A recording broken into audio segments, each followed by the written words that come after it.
Hey everyone, and welcome back to another video tutorial. Today I'm going to be showing you how to set up a live stream shortcode in WordPress. First, you're going to go to your WordPress website and click on Pages and Add New. This is going to take you to a page builder, and you're going to click on WP Bakery Page Builder, so make sure you've had that installed beforehand. Now go to Front End Editor, and this is going to take you to this page over here.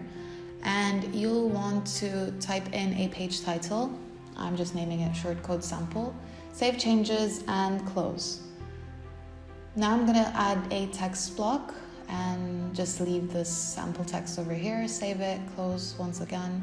And now I'm going to add an element. So the element we're looking for is WP Stream Player. Click on that. And a free product ID is going to show up. Now, to find that, you're going to go back to your WordPress dashboard and go all the way down to WP Stream and WP Stream channels. Now, as you can see, I have 3 active channels. I'm going to go to the one that's currently live streaming, which is 505.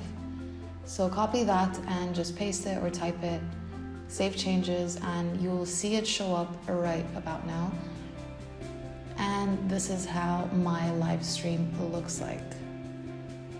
Now I'm going to go back to Backend Editor and click on this link to see how it actually looks like for others as well.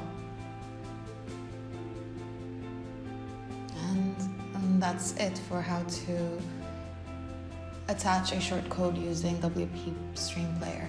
Now, to show you how to do it manually, go back to WordPress and click on Pages and Add New once again as a title, whatever you want. I'm just going to write a random text.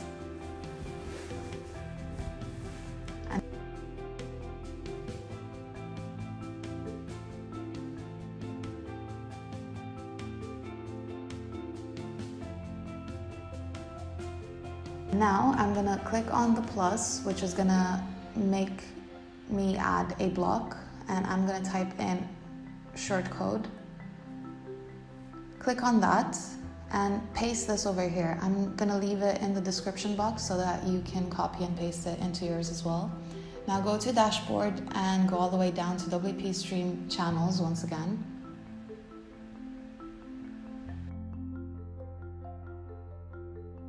Click on that and paste it.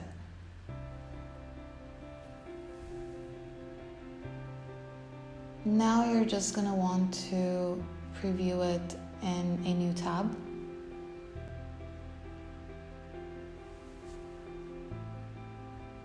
Click play. And once again, here is your live stream. So I've showed you how to do it using WP Stream Player and manually. I hope you've enjoyed this video and learned something. Thank you so much for watching.